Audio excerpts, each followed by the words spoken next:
Presented by the Night Music World. जलवा महादेव हर हर के झेलम में गाजा भर भर के जलवा महादेव हर हर के झेलम में गाजा भर भर के खाके भंगिया के गोला मरता वाला हुआ भोला नीला नीला गगन ये हुआ है कैलाश धुआं धुआं है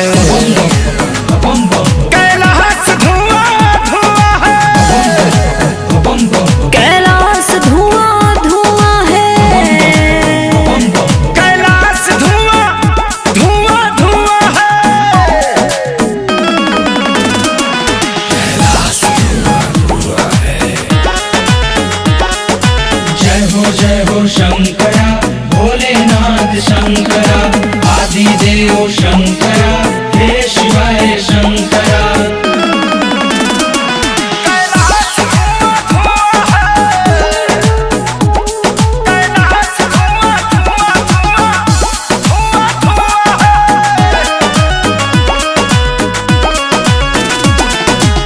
करते मृदंग मृग छाला पहाड़ के डमरू बजाते हैं जोगिया ये बन के।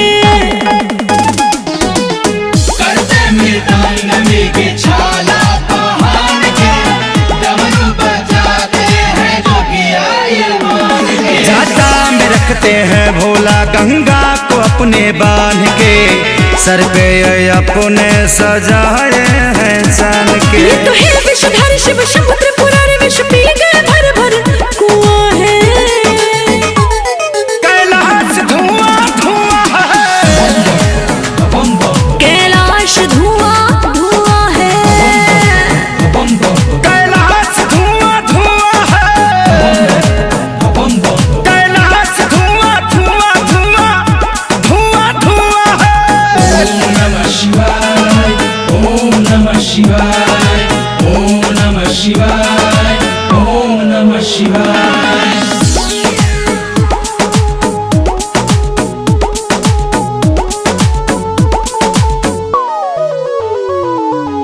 ये है कैलाशपति दुनिया के राजा रहते हैं मस्त पी के भंगिया गांजा।